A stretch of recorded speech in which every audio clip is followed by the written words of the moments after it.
Hello friends, welcome back again to your channel walk with me. तो friends, आज আমরা করতে চলেছি গ্রামার সিরিজের ক্লাস নাম্বার 15। অলরেডি আমাদের 35টা কনসেপ্ট হয়ে গেছে গ্রামারের। আজ আমরা 36 থেকে 40 পর্যন্ত কনসেপ্ট করব।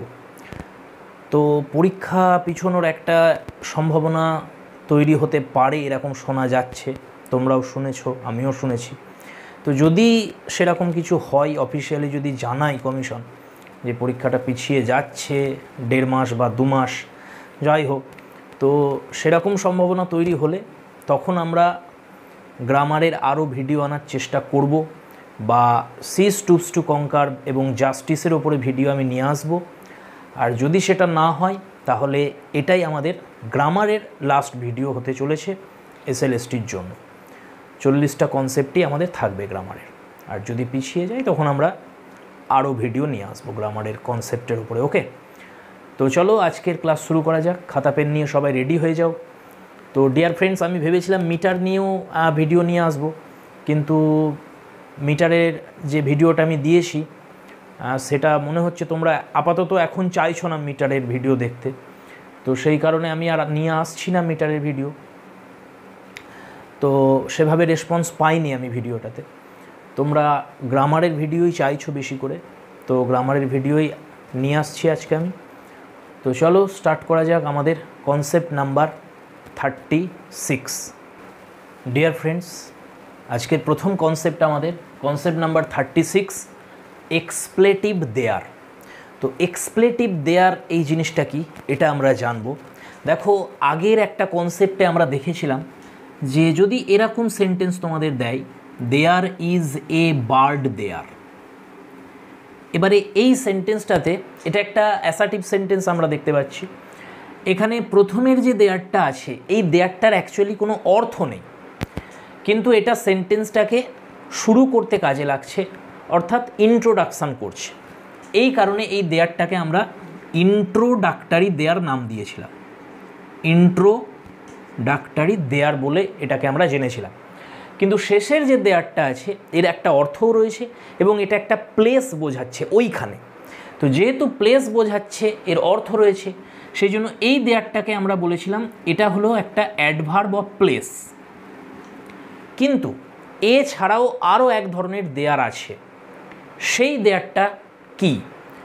তো যদি কখনো দেখো যে কোনো সেন্টেন্সে দেয়ার ওয়ার্ডটা শুরুতে বসে আছে কোনো সেন্টেন্সের, এবং এটা একটা ইন্টারজেকশানের মতো কাজ করছে, এবং সেন্টেন্সটা একটা এক্সক্লামেটারি সেন্টেন্স, সেই ক্ষেত্রে আমরা তখন সেই যে দেয়ারটা, সেই দেয়ারটাকে বলবো এক্সপ্লেটিভ দেয়ার, কারণ এটা জোর দেবার জন্য আসে।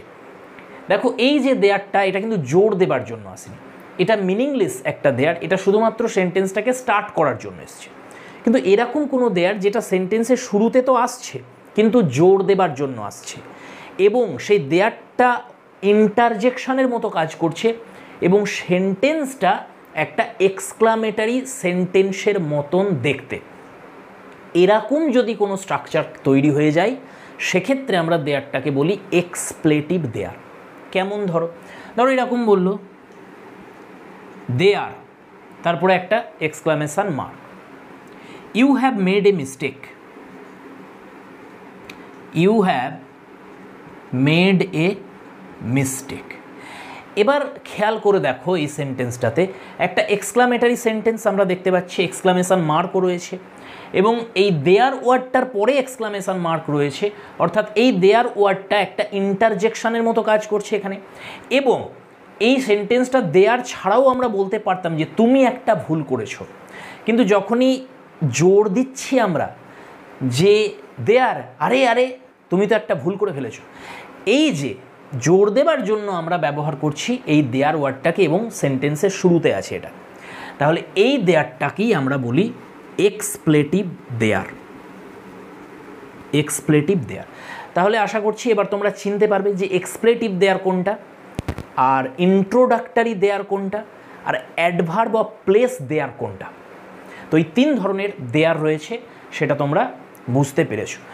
এবারে এরকম সেন্টেন্স নাও দিতে পারে, তোমাকে এরকম সেন্টেন্স দেবে যে there comes the headmaster. The headmaster comes, এটাও বলতে পারতো হেডমাস্টার মশাই আসছেন, দ্য হেডমাস্টার কামস। সেটা না বলে বলছে দেয়ার কামস দ্য হেডমাস্টার, ওই যে হেডমাস্টার মশাই আসছেন। তাহলে এটা জোর দেবার জন্য, এই যে ঘটনাটা হেডমাস্টার মশাই আসছেন, এটাতে জোর দেবার জন্য এই দেয়ার ওয়ার্ডটা এসেছে, সেন্টেন্সের শুরুতে বসেছে, অনেকটা ইন্টারজেকশনের মতন কাজ করছে এবং সেন্টেন্সটা এক্সক্লামেটারি সেন্টেন্স। এই কারণে এই দেয়ারটাকেও আমরা বলবো এখানে এক্সপ্লেটিভ দেয়ার। কি বলবো ফ্রেন্ডস? এক্সপ্লেটিভ দেয়ার। তাহলে আশা করছি আর কোনো তোমাদের সমস্যা থাকবে না। এই 3 ধরনের দেয়ার যদি আসে পরীক্ষাতে, তোমরা সেন্টেন্সটাকে ভালো করে খেয়াল করবে, যেভাবে আমি তোমাদের বলে দিয়েছি, তাহলেই তোমরা ধরতে পারবে যে এটা ইন্ট্রোডাক্টরি দেয়ার, নাকি এটা এক্সপ্লেটিভ দেয়ার, নাকি এটা there as an adverb of place. Clear? তো আমাদের 36 নম্বর কনসেপ্ট এটাই ছিল আজকে। এবার চলো দেখি আমরা concept number 37। Dear friends, concept number 37, এটা তোমরা অনেকেই কমেন্ট করেছিলে যে দাদা এটা একটু বুঝিয়ে দাও, রিফ্লেক্সিভ প্রোনাউন আর এমফ্যাটিক প্রোনাউনের মধ্যে তফাৎটা কী। তো চলো, এটা আমাদের কনসেপ্ট নাম্বার 37। তো নাম দেখেই বুঝতে পারছো রিফ্লেক্সিভ, যে ওয়ার্ডের শুরুতে দেখবে আর ই, এই পার্টিকেলটা আছে রি, তার মানে এখানে বোঝাচ্ছে যে কোনো কিছু বুমেরাং হচ্ছে, অর্থাৎ ঘুরে আবার সেই দিকেই আসছে, সেই জন্য এই রি পার্টিকেলটা বসে। রিফ্লেক্স মানে কি হচ্ছে? এটা প্রতিধ্বনিত হচ্ছে বা প্রতিফলিত হচ্ছে। অর্থাৎ তুমি দেখবে যে কোনো একটা সেন্টেন্সে সাবজেক্ট আর অবজেক্ট যদি একই ব্যক্তি বা একই বস্তুকে বোঝায়, সেই ক্ষেত্রে যে প্রোনাউনটা ইউজ হবে সেটাকেই আমরা বলি রিফ্লেক্সিভ প্রোনাউন। কি বললাম? কোনো একটা সেন্টেন্সের যদি সাবজেক্ট এবং অবজেক্ট একই ব্যক্তিকে বোঝায় বা একই বস্তুকে বোঝায়, সেই যে প্রোনাউনটা ইউজ হবে সেটাকে আমরা বলবো রিফ্লেক্সিভ প্রোনাউন। তো চলো দেখা যাক। প্রথম সেন্টেন্স দেখো, হি কিল্ড হিমসেলফ, সে নিজেকে মেরে ফেলেছিল, তার মানে সুইসাইড করেছিল। তাহলে এই সেন্টেন্সের সাবজেক্ট হচ্ছে হি, আর অবজেক্ট কি? হি। সাবজেক্ট তো হি, অবজেক্ট তো হি, সেই নিজেকে মারছে। তাহলে সাবজেক্ট আর অবজেক্ট একজনই ব্যক্তি এখানে, যেহেতু একজন ব্যক্তি, সেই সাবজেক্ট সেই অবজেক্ট, সেই জন্য অবজেক্টের ঘরে আমরা রিফ্লেক্সিভ প্রোনাউনকে বসিয়েছি। আর রিফ্লেক্সিভ প্রোনাউন কিভাবে তৈরি করি? প্রোনাউনের যেটা অবজেক্টিভ ফর্ম, সেই অবজেক্টিভ ফর্মের সাথে সেলফ যোগ করে আমরা বানাই। যেমন আই, এবারে আই সেলফ কোনো দিন হয় না, কারণ আয়ের আমাদের অবজেক্টিভ, কখনো কখনো অবজেক্টিভ ফর্মটা ব্যবহার করতে হয়, কখনো কখনো আমরা দেখব যে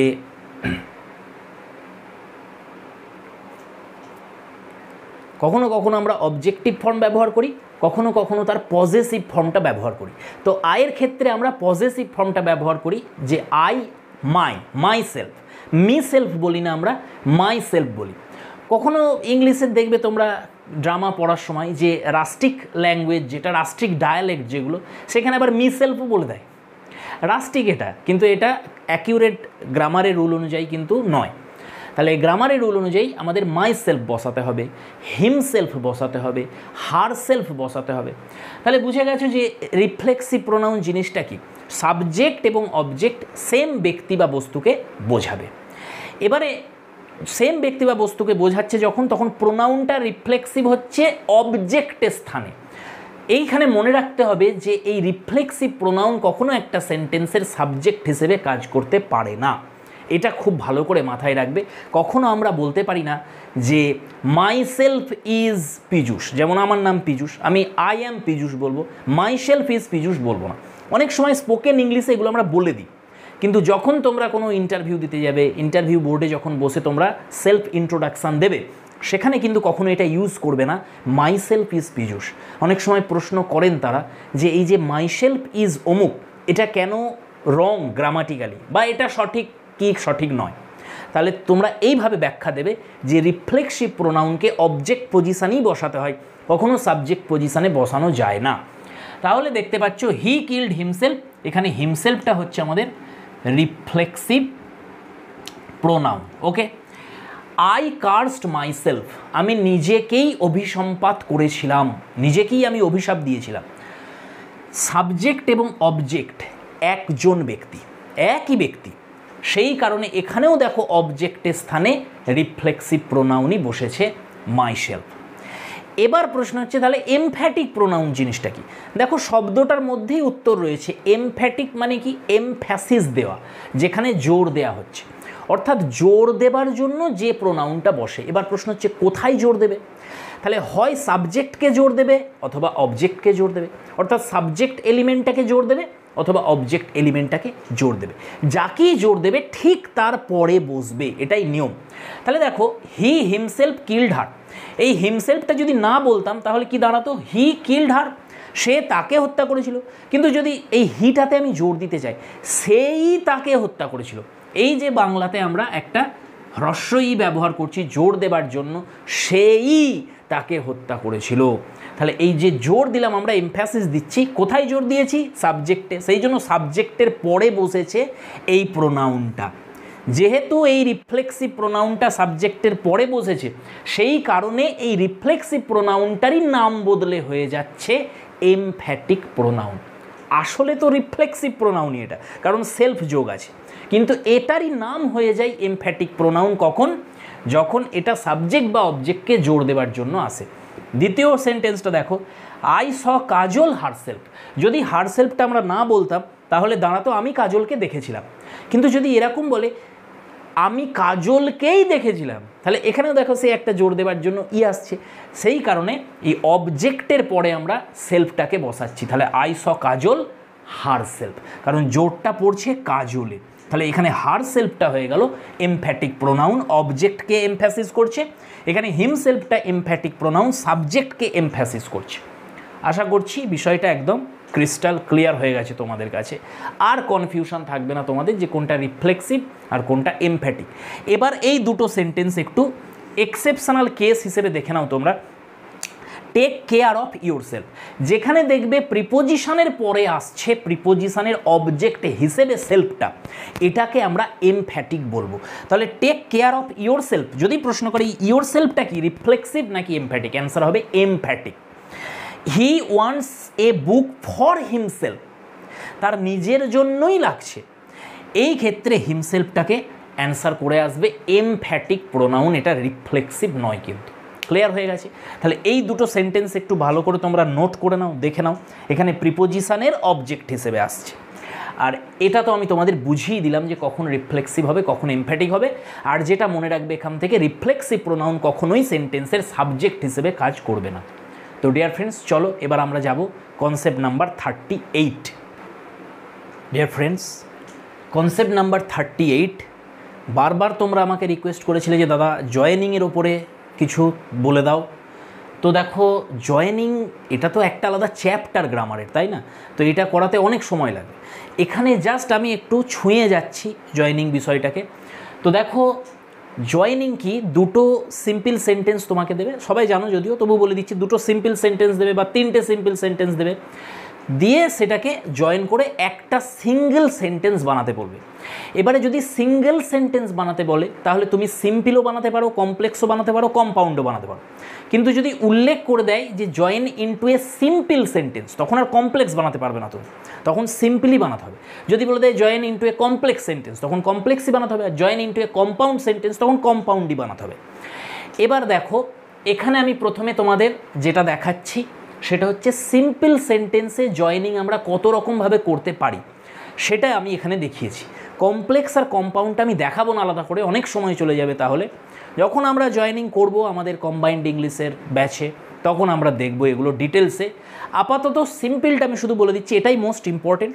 কমপ্লেক্স কম্পাউন্ডটা জাস্ট মুখে আমি বলে দেবো তোমাদের।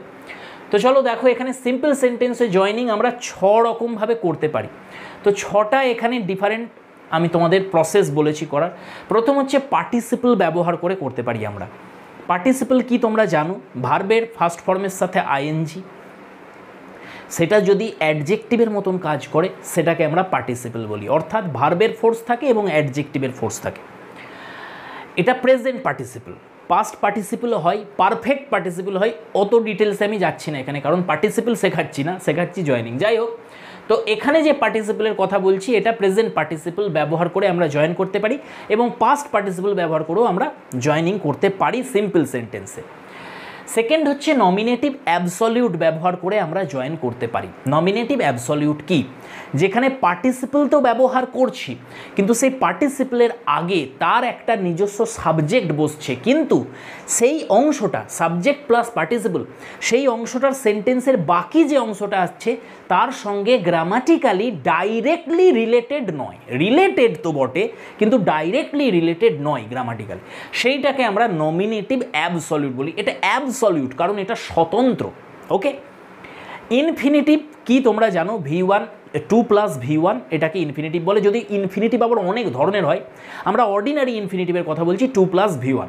সেই ইনফিনিটিভ ব্যবহার করেও আমরা সিম্পল সেন্টেন্সে জয়েনিং করতে পারি। নাম্বার 4 দিয়েছি প্রিপোজিশন প্লাস নাউন অথবা জিরান্ড। প্রিপোজিশনের পরে নাউন অথবা জিরান্ড ব্যবহার করে। জিরান্ড হলো ভার্বের বেস ফর্মের সঙ্গে যখন আইএনজি যোগ হয় সেটা নাউনের কাজ করে, সেটাকে জিরান্ড বলে।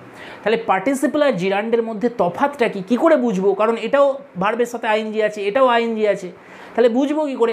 তার একটা শর্ট ট্রিক আছে, যদিও এটা অনেক ডেপথের একটা ব্যাপার, এটার জন্য আলাদা করে একটা ক্লাসই নেওয়া যায় যে চিনবো কী করে কোনটা পার্টিসিপল কোনটা জিরান্ড। আপাতত ছোট একটা শর্ট ট্রিক্স আমি তোমাদের বলে দেবো, আগে এটা করে নিই তারপর। অ্যাডভার্ব অথবা অ্যাডভার্বিয়াল ফ্রেজ। তাহলে অ্যাডভার্ব বা অ্যাডভার্বিয়াল ফ্রেজ ব্যবহার করেও আমরা জয়েনিং করতে পারি সিম্পল সেন্টেন্স। আর লাস্ট হচ্ছে ইন অ্যাপোজিশন। অ্যাপোজিশন ব্যবহার করেও আমরা সিম্পল সেন্টেন্সে জয়েনিং করতে পারি। এই অ্যাপোজিশনের কনসেপ্ট আমি আগেও তোমাদের বলেছি। একটা নাউন বা প্রোনাউনের সম্পর্কে যখন কোনো এক্সট্রা তথ্য দেওয়া হয় সেটাকেই বলা হচ্ছে অ্যাপোজিশন। এটা সেই নাউন বা প্রোনাউনের পরে কমা দিয়ে লেখা হয়। ক্লিয়ার? তো এই 6টা আমাদের প্রসেস রয়েছে যার মাধ্যমে আমরা জয়েনিং করতে পারি সিম্পল সেন্টেন্সে। চলো করে দেখাই আমি তোমাকে। Kashi saw a tiger, he climbed up a tree. Kashi কী করেছিল? একটা টাইগার দেখেছিল, আর সেই টাইগারটাকে দেখি ভয়েসে গাছে উঠে পড়েছিল। এবার দুটো এখানে সিম্পল সেন্টেন্স আছে, যে সেন্টেন্সগুলো জয়েনিংয়ে দেবে সেগুলো সিম্পল সেন্টেন্সই দেবে তোমাকে, সেগুলো থেকে জয়েন করে আবার সিম্পল বানাতে হবে। তাহলে এই দুটো সিম্পল থেকে একটা সিম্পল বানাবো আমরা। তাহলে প্রথমে দেখো দুটো এখানে যে সিম্পল সেন্টেন্স আছে তাদের সাবজেক্টটা সেম আছে নাকি নেই। প্রথম কাজ তোমার এটা দেখার। তাহলে দুটোর সাবজেক্ট সেম দেখতে পাচ্ছি, এরও সাবজেক্ট কাশি, এরও সাবজেক্ট কাশি, যার জন্য হি এসেছে। এবার দেখবে যে দুটোর ভার্বের ফর্ম সেম আছে না নেই, এবং দুটোই পাস্ট টেন্সে আছে কিনা। তাহলে দেখো এটাও সিম্পল পাস্টে আছে স, এটাও ক্লাইম্বড সিম্পল পাস্ট টেন্সে আছে। 3 নম্বর তোমাকে দেখতে হবে এই দুটো ঘটনার মধ্যে কোনো টাইম গ্যাপ আছে কিনা। এই 3টে শর্ত যদি মিলে যায়, টাইম গ্যাপ থাকবে না। তাহলে প্রথম শর্ত দুটো সেন্টেন্সের সাবজেক্ট সেম, ওকে মিলে গেছে। দ্বিতীয় শর্ত দুটো সেন্টেন্সই পাস্ট টেন্সের কোনো কমপ্লিট হয়ে যাওয়া কোনো ঘটনা বোঝাবে, সেটাও মিলে গেছে, একই ফর্মে আছে V2 V2। আর 3 নম্বর শর্ত হচ্ছে দুটো ঘটনার মধ্যে কোনো টাইম গ্যাপ থাকবে না, ঠিক ইমিডিয়েটলি পরেই ঘটবে, একটা ঘটনার পরে আরেকটা। তো 3টে শর্ত যদি মিলে যায় সেটাকে তুমি পার্টিসিপল দিয়ে জয়েনিং করতে পারো সিম্পল সেন্টেন্সে। সেটার জন্য নিয়ম কি? নিয়ম হচ্ছে এই দুটো ঘটনার মধ্যে যে ঘটনাটা আবার একটু আগে ঘটেছে সেই যে সেন্টেন্সটা তার মেন ভার্বটাকে আমরা বেস ফর্মে নিয়ে গিয়ে তার সাথে আইএনজি যোগ করে বাকিটা লিখে দিই। কিন্তু যেটা সাবজেক্ট আছে সেটা যেহেতু দুটোতেই সেম, সেই জন্য রিপিট করি না, আমরা প্রথম সাবজেক্টটাকে লিখি না। তাহলে দেখো এখানে কোন ঘটনাটা আগে ঘটেছে? আগে বাঘ দেখেছে। তাহলে এই সেন্টেন্সটার যেটা ভার্ব রয়েছে সেটাকে আগে আমরা বেস ফর্মে নিয়ে যাব। তাহলে স ভার্বের বেস ফর্ম সি, এর সাথে একটা আইএনজি লাগিয়ে দেবো, সিইং। কাকে দেখেছে? টাইগারকে দেখেছে, এ টাইগার। তাহলে এই দেখো এই যে সিইংটা লিখলাম, এই ওয়ার্ডটা টাইগার সম্পর্কে বলছে, তাহলে এটা এখানে অ্যাডজেক্টিভের কাজ করছে, অথচ এসেছে ভার্ব থেকে। ভার্ব প্লাস আইএনজি কাজ করছে অ্যাডজেক্টিভের, মানে একটা ফোর্স আছে অ্যাডজেক্টিভের, সেই জন্য এটাকে পার্টিসিপল বলি আমরা, এবং প্রেজেন্ট পার্টিসিপল কারণ আইএনজিতে আছে। এখানে যেহেতু সাবজেক্টটা সেম ছিল সেই জন্য প্রথমে লিখবো না, কারণ পার্টিসিপলের সাবজেক্ট সবসময় দ্বিতীয় যে ক্লজটা থাকবে সেই ক্লজের সাবজেক্টটাই হয়। সেটা যদি না হয় সেটাকে বলে ড্যাংলিং পার্টিসিপল, যেটা আমি বলে দিয়েছি অলরেডি কনসেপ্ট তোমাদের। তাহলে সিইং এ টাইগার, এরপরে একটা কমা দিতে হয় নিয়ম অনুযায়ী, তারপরে বাকিটা লিখতে হয়, কিন্তু প্রোনাউনটা লিখবো না, আমরা নাউনটা লিখবো। তাহলে হিয়ের জায়গায় আমরা কাশি লিখব, তারপরে যা আছে পরপর বসিয়ে দেবো, ক্লাইম্বড আপ এ ট্রি। একদম ক্লিয়ার? আশা করছি কোনো কনফিউশন নেই। তাহলে এই 3টে শর্ত পড়ছে কিনা মিলিয়ে নেবে, তারপরে তুমি পরপর বসিয়ে যাবে ঠিক যেভাবে বললাম। তাহলে পার্টিসিপল দিয়ে সিম্পল সেন্টেন্সে জয়েনিং হয়ে গেল। এবার চলে আসো নমিনেটিভ অ্যাবসলিউট দিয়ে। এটা কি? এখানে আমরা দেখব যে দুটো সেন্টেন্সের সাবজেক্ট আলাদা হবে এবং সেকেন্ড সাবজেক্ট আলাদা হতে হবে, দুটো ঘটনাই অতীতে ঘটে গেছে, ওকে, কিন্তু এদের মধ্যে একটা টাইম গ্যাপ আছে। তাহলে এটা খেয়াল রাখতে হবে আমাদের। দ্য সানসেট, সূর্য ডুবে গিয়েছিল, ওকে। উই ওয়েন্ট হোম, আমরা বাড়ি ফিরে গিয়েছিলাম। এই দুটো ঘটনার মধ্যে একটু টাইম গ্যাপ অবশ্যই আছে। এটা সেই বাঘ দেখে গাছে ওঠার মতো নয়, কারণ বাঘ দেখলে তারপর তুমি ভাববে বসে বসে গাছে উঠবো কি উঠবো না, তারপরে উঠবে, এরকম নয়, দেখার সাথে সাথে উঠে পড়ছে, ইমিডিয়েটলি ঘটছে। কিন্তু এখানে সূর্য ডুবলো, ইমিডিয়েটলি আমরা বাড়ি চলে এলাম, এরকম নয়, একটা টাইম গ্যাপ থাকতেই পারে এই দুটোর মধ্যে।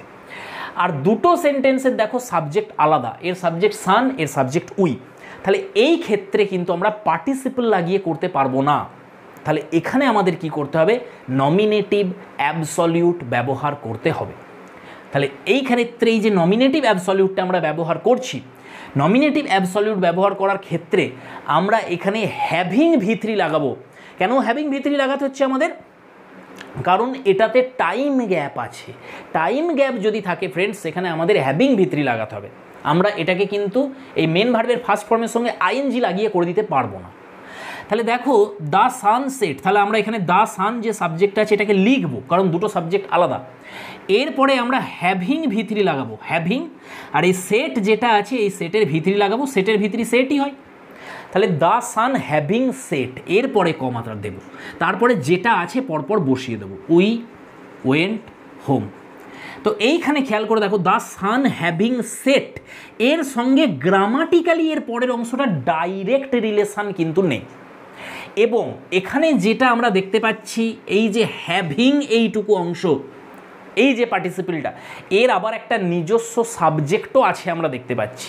তো এই সাবজেক্ট প্লাস পার্টিসিপেল প্লাস ভি3 দেখো এখানে রয়েছে হ্যাভিং ভি3। তাহলে এই যে অংশটা দ্য সান হ্যাভিং সেট, এই অংশটাকে আমরা নমিনেটিভ অ্যাবসলিউট বলি, কারণ এটা সেন্টেন্সের বাকি অংশ থেকে সম্পূর্ণ স্বতন্ত্র রূপে বসে আছে, অ্যাবসলিউট রূপে বসে আছে, সেই জন্য এটা নমিনেটিভ অ্যাবসলিউট। এবং কেন এটা পার্টিসিপল দিয়ে হলো না সেটা আমি তোমাদের বুঝিয়ে দিলাম, যে এদের মধ্যে একটা টাইম গ্যাপ রয়েছে আর এদের সাবজেক্টও আলাদা। এবার চলো আমরা দেখি ইনফিনিটিভ দিয়ে কিভাবে করে। ইনফিনিটিভের ক্ষেত্রে খেয়াল করবে দুটোর সাবজেক্ট সেম আছে, এবং দেখো এখানে যে ডিউটিজের কথা বলেছে সেইটাই আবার এখানে দেম হিসেবে বসে আছে। তো এই জায়গাতে আমরা কি করব, ইনফিনিটিভ ব্যবহার করে করব। কিভাবে করব, আই হ্যাভ, যেটা প্রথম সেন্টেন্স থাকবে সেটা পুরোটা লিখে দেবে, আই হ্যাভ সাম ডিউটিস, তারপর একটা টু বসিয়ে এটার ফার্স্ট ফর্ম দিয়ে লিখে দেবো টু, আর এখানে মেন ভার্ব আছে পারফর্ম, তাহলে এটাকে বসিয়ে দাও, ব্যাস স্টপ দিয়ে দাও। দেমটাকে আর লিখবে না, কারণ এই ডিউটিসটাই রিপিট হয়েছে এখানে দেম হিসেবে। তাহলে এটার অ্যান্সার হয়ে যাবে I have some duties to perform, ব্যাস। ইনফিনিটিভ দিয়ে আমরা সিম্পল সেন্টেন্সে জয়েনিং করলাম। প্রিপোজিশন প্লাস জিরান্ট, এটা কেমন, she heard the news, she fainted. দেখো ভালো করে খেয়াল করো, এই সেন্টেন্সটা আর এই সেন্টেন্সটা দুটো same. Kashi saw the tiger, he climbed up a tree, সে বাঘ দেখেছিল, সে গাছে উঠে পড়েছিল। সে খবরটা শুনলো, সে অজ্ঞান হয়ে গেল। দুটোই অতীতকালের ঘটনা, সে খবর শুনেছিল, সে অজ্ঞান হয়ে গেছিল, এবং এদের মধ্যে কোনো টাইম গ্যাপও নেই। সে খবর শুনলো, তারপরে ভাবলো যে আমি অজ্ঞান হব না, তারপর অজ্ঞান হলো, এরকম নয়। তাহলে টাইম গ্যাপ নেই, ইমিডিয়েটলি এর পরেই ঘটে যাচ্ছে। তাহলে এটাকে আমরা পার্টিসিপল দিয়েও করতে পারি জয়েনিংটা, অর্থাৎ এটা আমরা লিখতে পারি যে হিয়ারিং দ্য নিউজ শি ফেন্টেড, এটাও লিখতে পারি, কোনো সমস্যা নেই। কিন্তু আমি এখানে বলেছি প্রিপোজিশন প্লাস জিরান্ট দিয়ে করব। তাহলে এই ক্ষেত্রে আমরা কি করব, এই শেষের অংশটা যেটা পরে ঘটেছে সেটাকে আগে নিয়ে নেব। তাহলে কিভাবে লিখব, শি ফেন্টেড, এটা আগে লিখে দিলাম। এবার কি লিখব, অন, দেখো প্রিপোজিশন প্লাস জিরান্ট, তাহলে জিরান্টটা কি করব, এই হার্ডের ফার্স্ট ফর্ম লিখব, হিয়ার, তার সঙ্গে আইএনজি লাগিয়ে দেবো। তাহলে দেখো প্রিপোজিশনের অবজেক্ট হিসেবে এটা কাজ করছে না হিয়ারিংটা। এখানে কি করছিল, এখানে নাউনের আগে বসে নাউনের সম্পর্কে বলছিল, তার মানে অ্যাডজেক্টিভের কাজ করছিল, সেই জন্য পার্টিসিপল। আর এখানে প্রিপোজিশনের অবজেক্টের ঘরে বসে আছি, প্রিপোজিশনের অবজেক্ট হিসেবে নাউন বসে, তাহলে নাউনের কাজ করছে, তার মানে এটা নাউন, আর যেহেতু নাউন সেই জন্য এটা জিরান্ট। তাহলে she fainted on hearing the news, এইরকম একটা সেন্টেন্স প্রিভিয়াস ইয়ারে এসেছিল, এই সেন্টেন্সটাই দিয়েছিল, she heard the news, she fainted. এটা জয়েনিং করা ছিল দিয়ে ভাঙতে বলেছিল, অর্থাৎ স্প্লিট করতে বলেছিল, এবং সেই স্প্লিটিংয়ের অপশানে একটাতে ছিল she had heard the news আর একটাতে ছিল সি হার্ড দ্য নিউজ। এই জায়গাতে অনেকের কনফিউশন তৈরি হয়েছিল যে এটা কোনটা করব।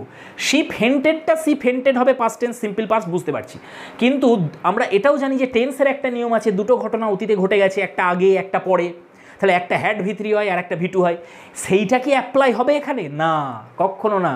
তার কারণ হচ্ছে এই দুটো ঘটনার মধ্যে কোনো টাইম গ্যাপ নেই, ইমিডিয়েটলি পরেই ঘটছে, সেই কারণে আমরা হ্যাড V3 লাগাতে পারবো না, দুটো কি সিম্পল পাস্ট টেন্সে লাগাবো, যেটা এখানে করেছিলাম। তাহলে উল্টোটাও দেখো হয়ে যাচ্ছে, জয়নিংয়ের সাথে সাথে স্প্লিটিংটাও হয়ে যাচ্ছে আমাদের। অ্যাডভার্ব অথবা অ্যাডভার্বিয়াল ফ্রেজ ব্যবহার করবো, এটা খুব সহজ। তুমি শুধু খুঁজে নেবে যে এই অংশে কোথায় অ্যাডজেক্টিভটা আছে, সার্টেন, এইটা অ্যাডজেক্টিভ, এর সাথে ly লাগিয়ে করে দাও। তাহলে he will get a prize, this is certain. তাহলে আমরা শুধু এই সার্টেনটাকে ly লাগিয়ে প্রথমে বসিয়ে দেবো, তাহলে হয়ে যাবে সার্টেনলি, সার্টেনলি, তারপরে বাকিটা লিখে দাও, he will get the prize বা গেট এ প্রাইজ, ব্যাস মিটে গেল। লাস্ট আমাদের হচ্ছে অ্যাপোজিশন ব্যবহার করে। অ্যাপোজিশন কখন করবে? দেখো দুটোতেই সাবজেক্টটা সেম সাবজেক্ট আছে এবং একটা সেন্টেন্সে দেখবে কিছু এক্সট্রা ইনফরমেশান দিচ্ছে, সেই এক্সট্রা ইনফরমেশানটাকে আমরা কি করব? দুটো কমার মধ্যে রাখবো। Ashoka was a great emperor of India, he preach Dhamma. তাহলে অশোক ছিলেন একজন মহান সম্রাট ভারতের, তিনি ধম্মা প্রচার করেছিলেন। এইখানে দেখো তিনি ধম্মা প্রচার করেছিলেন, এটা এক্সট্রা ইনফরমেশান নয়, এটা নেসেসারি ইনফরমেশান। কিন্তু অশোকা ইনি একজন গ্রেট এম্পেরার ছিলেন ভারতের, এটা একটা এক্সট্রা ইনফরমেশান। তাহলে এটাকে আমরা অ্যাপোজিশনে লিখবো। তাহলে কিভাবে লিখবো? প্রথমে নাউনটা লিখবো অশোকা, তারপর একটা কমা দেব, তারপরে যেটা এক্সট্রা ইনফরমেশান দিচ্ছে এনার সম্পর্কে, এ গ্রেট এম্পেরার অফ ইন্ডিয়া, এটাকে লিখে দেবো আমরা এ গ্রেট এম্পেরার অফ ইন্ডিয়া, এটা হয়ে গেল। এরপরে আবার কমা দিতে হবে একটা, তারপরে বাকি অংশটা লিখবে, কিন্তু সাবজেক্টটা লিখবে না, কারণ অলরেডি আমরা অশোকা লিখে দিয়েছি। তাহলে প্রিচড থেকে লিখে দাও বাকিটা, প্রিচড ধম্মা, ব্যাস complete. Ashoka comma a great emperor of India comma preached Dhamma, এটা ইন অ্যাপোজিশন ব্যবহার করে আমরা সিম্পল সেন্টেন্স বানিয়ে দিয়েছি। ডিয়ার ফ্রেন্ডস, সিম্পল সেন্টেন্সে জয়েনিং করার এই 6টা প্রধান নিয়ম রয়েছে, সেটা আমি তোমাদের বলে দিলাম। কমপ্লেক্স সেন্টেন্সে জয়েনিং করা খুব সহজ, 3 রকমভাবে আমরা জয়েনিং করতে পারি। নাউন ক্লজ ব্যবহার করে করতে পারি, রিলেটিভ ক্লজ ব্যবহার করে করতে পারি, এবং আমরা অ্যাডভার্বিয়াল ক্লজ ব্যবহার করেও করতে পারি। আর যেটা আমাদের অ্যাডভার্বিয়াল তোমার কম্পাউন্ড সেন্টেন্সে জয়েনিং, সেটা 4 রকমভাবে আমরা করতে পারি। 4টে নিয়ম হবে। একটা হচ্ছে কিউমিউলেটিভ কনজাংশন ব্যবহার করে করতে পারি আমরা, অল্টারনেটিভ কনজাংশন ব্যবহার করে করতে পারি আমরা, অ্যাডভার্সেটিভ কনজাংশন ব্যবহার করে করতে পারি আমরা, এবং ইলেটিভ কনজাংশন ব্যবহার করে করতে পারি। অল্টারনেটিভ মানেই বুঝতে পারছো এটা অথবা এটা, যদি এরকম সেন্স আসে তখন অল্টারনেটিভ কনজাংশন ব্যবহার করবো, যেমন or, either or, neither not, এগুলো। যদি দেখো অ্যাডভার্সেটিভ আসছে, অ্যাডভার্সেটিভ মানে বিপরীত বোঝাচ্ছে, তখন আমরা ব্যবহার করব বাট, ইয়েট, এগুলো ব্যবহার করব অ্যাডভার্সেটিভ কনজাংশন। আর যদি দেখো কারণ আর ফল বোঝাচ্ছে, তখন আমরা ইলেটিভ কনজাংশন ব্যবহার করব, যেমন শো, দেয়ার ফোর, হেন্স, এগুলো ব্যবহার করব। আর এগুলো যদি না বোঝায় কোনোটাই, তখন আমরা কিউমিউলেটিভ কনজাংশন ব্যবহার করব, যেমন অ্যান্ড। তো ফ্রেন্ডস, এইভাবে আমরা কম্পাউন্ড সেন্টেন্সও জয়েনিং করতে পারি। তো এগুলো আর ডিটেলস আমি এক্সাম্পল দিয়ে বললাম না, অনেক সময় চলে যাবে, তাহলে বাকি কনসেপ্টগুলো আমরা করতে পারবো না।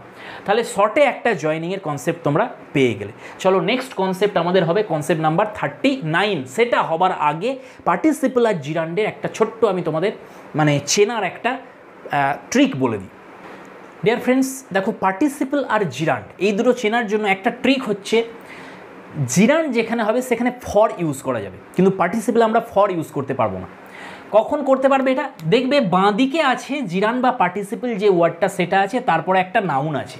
এই ক্ষেত্রে চেনার নিয়মটা বলছি, এটা সবসময় এই ফর্মে থাকবে না, জিরান্ড বা পার্টিসিপল অন্য ফর্মে থাকে, সেগুলো চেনার আবার আলাদা আলাদা অনেক প্রসেস আছে, সেগুলো বলতে গেলে তো একটা ক্লাসই হয়ে যাবে। তাহলে আমি আপাতত শুধু এরকম যদি কখনো সেন্টেন্স দেখো যেখানে এই আইএনজি যুক্ত ভার্বটার পরে একটা নাউন আছে, সেই আইএনজি যুক্ত ভার্বটাকে তুমি চিনতে চাইছো যে এটা জিরান্ড না এটা পার্টিসিপল, সেইটার ক্ষেত্রে নিয়মটা মনে রাখবে যে আগে তুমি নাউনটা বসাবে, যে নাউনটা আছে সেই নাউনটা আগে বসাবে, তারপরে একটা ফর লাগাবে, তারপরে তুমি এই V1 প্লাস আইএনজিটাকে লাগিয়ে দেখবে, যেটাকে তুমি চেক করতে চাইছো যে এটা জিরান্ড এটা পার্টিসিপল। যদি মিলে যায় তাহলে জিরান্ড, যদি না মেলে তাহলে পার্টিসিপল। চলো তাহলে আমরা প্রত্যেকটাতে দেখে নিই। প্রথমে হচ্ছে এ ওয়াকিং স্টিক, তাহলে তুমি প্রথমে লেখো স্টিক, তারপরে একটা ফর লাগাও, তারপরে ওয়াকিংটাকে লেখো। দেখো মিলছে না, মিলছে না। স্টিক ফর ওয়াকিং, অবশ্যই ওয়াকিংয়ের জন্যই স্টিক, তাহলে এই ওয়াকিংটা জিরান্ড, এটা পার্টিসিপল না। পরেরটা দেখো এ ওয়াকিং ম্যান, তাহলে আগে তুমি ম্যান লেখো, তারপরে একটা ফর লাগাও, তারপরে ওয়াকিং লেখো। ম্যান ফর ওয়াকিং না, কোনো মানেই দাঁড়াচ্ছে না, তার মানে এটা জিরান্ড নয়, তার মানে এটা পার্টিসিপল। প্লেয়িং বয়েজ, তাহলে boys for playing, boys for playing না, কোনো মানেই দাঁড়াচ্ছে না, তার মানে এটা পার্টিসিপল। কিন্তু playing cards, cards for playing, yes cards for playing, তাহলে এটার মিনিং দাঁড়িয়ে যাচ্ছে, তার মানে এটা জিরান্ড। একইভাবে a sleeping dog, dog for sleeping না, কোনো মানে দাঁড়াচ্ছে না, তার মানে এটা পার্টিসিপল। কিন্তু a sleeping suit, suit for sleeping, yes এটার মানে দাঁড়িয়ে যাচ্ছে, তাহলে এইটা হচ্ছে আমাদের জিরান্ড। তাহলে ডিয়ার ফ্রেন্ডস, ছোট্ট করে একটা ট্রিক বললাম, যদি উপকারে লাগে কারো, আর যদি তুমি জানতে আগে থেকে তাহলে কোনো সমস্যা নেই। ঠিক আছে, একবার রিভাইজ হয়ে গেল। তো চলো আমরা নেক্সট কনসেপ্ট যাব, কনসেপ্ট 39। ভিডিও বড় হবে কারণ লাস্টের কনসেপ্ট আমাদের ভার্বের কনসেপ্ট আসবে, বহু ধরনের ভার্ব আমি তোমাদের এখানে দেখাবো, তো সেই জন্য অবশ্যই দেখতে থাকো। আর এগুলো আলাদা টাইপ, অলরেডি ভার্বের কিছু টাইপ আমি বলে দিয়েছিলাম তোমাদের আগের ভিডিওতে, সেই মাদ্রাসার এক্সামের সময়, সেই সাজেশানের গ্রামারের ভিডিওগুলোতে দেখবে বিভিন্ন টাইপের ভার্ব আমি বলেছিলাম, কিন্তু সেগুলো বেসিক টাইপ বলেছিলাম। আজকে কিছু রেয়ার টাইপ বলবো আমি তোমাদের, ওকে? তো চলো আগে কনসেপ্ট 39টা দেখে নিই আমরা। ডিয়ার ফ্রেন্ডস, কনসেপ্ট নাম্বার 39, এটা পার্টিসিপল আর জিরান্ডেরই একটা কনসেপ্ট, খুব কনফিউজিং বিষয় এটা, তো একটু চেষ্টা করো বোঝার। এক্সাম্পল দিয়ে আমি বুঝিয়ে দিচ্ছি তোমাদের। Women having the vote reduces men's power. খেয়াল করো এখানে এই যে সেন্টেন্সটা আছে, এই সেন্টেন্সে আমি যদি এই উইমেনটাকে না লিখি তাহলে সেন্টেন্সটা কি দাঁড়াচ্ছে? Having the vote reduces men's power. Having the vote, ভোটের অধিকার, পুরুষদের যে পাওয়ার সেটাকে কমিয়ে দিল। প্রথম কথা হচ্ছে এই সেন্টেন্সে এই যে হ্যাভিংটা আছে V1 প্লাস আইএনজি, এরপরে একটা নাউন আছে ভোট, তাহলে এই হ্যাভিংটা এই নাউনের সম্পর্কে বলছে, অর্থাৎ এটা পার্টিসিপল। এরকম ব্যবহার, পার্টিসিপলের ব্যবহার আগের কনসেপ্টেও দেখেছি আমরা, তাহলে এটা পার্টিসিপল। গঠন অনুযায়ী তো সেটাই মনে হচ্ছে আমাদের, যে V1 প্লাস আইএনজি আছে আর নাউনের বাঁ দিকে বসে আছে, তার মানে গঠন অনুযায়ী এটা পার্টিসিপলই মনে হচ্ছে। কিন্তু ভালো করে খেয়াল করো, এই যে রিডিউসেস ভার্বটা বলছে, কোন জিনিসটা রিডিউস করছে? অর্থাৎ এই ভার্বটা সাবজেক্টটাকে, এই হ্যাভিংটা, এই হ্যাভিংটাই তো হচ্ছে এই রিডিউস ভার্বের সাবজেক্ট, তাই না? হ্যাভিং দ্য ভোট, ভোটের অধিকার, সেই ভোটের অধিকারটাই পুরুষদের পাওয়ার কমিয়ে দিয়েছে। তাহলে সাবজেক্ট হচ্ছে হ্যাভিং, আর সাবজেক্ট হিসেবে কাজ করে নাউন, তার মানে জিরান্ড, তার মানে এটা কাজ অনুযায়ী একটা জিরান্ড। দেখো আগে বলো এতটা তোমরা বুঝেছো না বোঝো না? যদি হ্যাভিং দ্য ভোট আমি লিখি, এই হ্যাভিং দ্য ভোটের মধ্যে এই যে হ্যাভিং, এই যে পার্টিসিপলটা আছে, এটা পার্টিসিপল কারণ এটা V1 প্লাস আইএনজি, তারপরে একটা নাউন আছে, তাহলে এটা একটা পার্টিসিপল। কিন্তু এইটাই হচ্ছে এই সেন্টেন্সের সাবজেক্ট। যেহেতু এই ভার্ব রিডিউস ভার্বের সাবজেক্ট হিসেবে কাজ করছে, সাবজেক্ট হিসেবে কাজ পার্টিসিপল করে না, জিরান্ড করে, তার মানে এটা কাজ অনুযায়ী জিরান্ড হওয়ার কথা। এবার দেখো লক্ষ্য করো, যদি আমি এইটুকু লিখে ছেড়ে দিই যে having the vote reduces men's power, এটা একটা মিনিংলেস সেন্টেন্স হয়ে যাচ্ছে, এর কোনো অর্থই হচ্ছে না। যে ভোটের অধিকার পুরুষদের শক্তিকে কমিয়ে দিল, কার ভোটের অধিকার ভাই? তার মানে কোনো মিনিংই দাঁড়াচ্ছে না, তাই না? তো মিনিং যেহেতু হচ্ছে না, আসছে না, সেই জন্য এর বাঁদিকে আমাদের কি লিখতে হচ্ছে? Women, women having the vote. এবার যদি আমরা উইমেন লিখে ছেড়ে দিই, উইমেন হ্যাভিং দ্য ভোট, দাঁড়িয়ে তো গেল সেন্টেন্সটা, সেন্টেন্সটার মানেও দাঁড়িয়ে গেল যে মহিলারা যখন ভোটের অধিকার পাচ্ছেন, সেইটা পুরুষদের অধিকারকে কিছুটা কমিয়ে দিচ্ছে, বা তাদের শক্তিকে কিছুটা কমিয়ে দিচ্ছে, মিনিং দাঁড়িয়ে গেল। কিন্তু সেন্টেন্সটাকে কি করতে হয়েছে আমাদের? এই সেন্টেন্সটাকে কারেক্ট করার জন্য যখন আমরা হ্যাভিং পর্যন্ত লিখেছিলাম, উইমেনটা লিখিনি, হ্যাভিং থেকে লিখেছিলাম, তো এই সেন্টেন্সটাকে মিনিং দাঁড় করানোর জন্য আমাদের এই হ্যাভিং যেটা রয়েছে, যেটা আসলে এখানে পার্টিসিপলের কাজ করছে, সেই হ্যাভিং পার্টিসিপলটার সঙ্গে এই উইমেন, এই যে নাউনটা, এটাকে মিক্সড করতে হয়েছে, অর্থাৎ ফিউজড করতে হয়েছে। ক্লিয়ার হচ্ছে বিষয়টা?